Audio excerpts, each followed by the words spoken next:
চলে আসলাম আজকে আমরা স্বপ্নের বনশ্রী ব্রাঞ্চ আউটলেটে।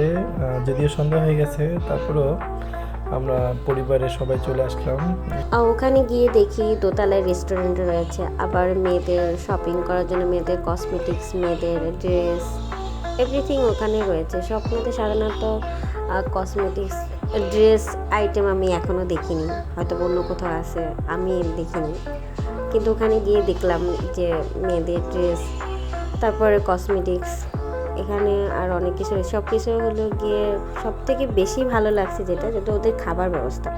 ওদের খাবারগুলো এত টেস্টি।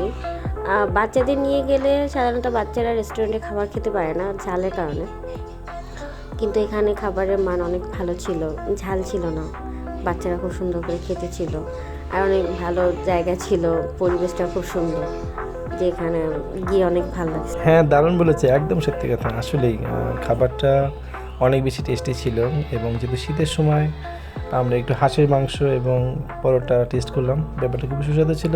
আমার মেয়ে তো একদম সবই খেয়ে ফেলতেছিল। তারপরে আমরা এখানে দেখলাম যে আসলে এখানে- অনেক খাবারটা মজা ছিল। হ্যাঁ, আসলে অনেক মজা ছিল।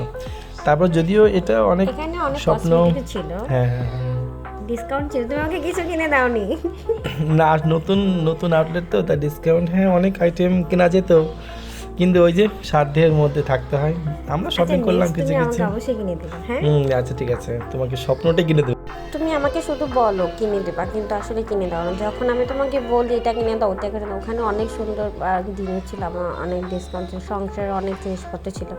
যখনই কোথাও যাই আমার মনে হয় যে সংসার সব জিনিসপত্র কিনে নিয়ে চলে যায়, কিন্তু ওই যে তুমি আমাকে কিনে দাও না, সবসময় আমার সাথে এরকম করো। আচ্ছা, কে কে এখানে গেছে অবশ্যই কমেন্ট করে জানাবা। অনেকক্ষণ এখানে থাকলাম, অনেক ঘোরাঘুরি করলাম, এখন বাসায় চলে যাব, বাসায় চলে যাচ্ছি। কে কে গেছো আজকে অবশ্যই জানাবা কিন্তু। আর কার কার বাসা বনশ্রী তাও বলবা। সবাই ভালো থেকো, আমাকে আশীর্বাদ করো। Tata, good night.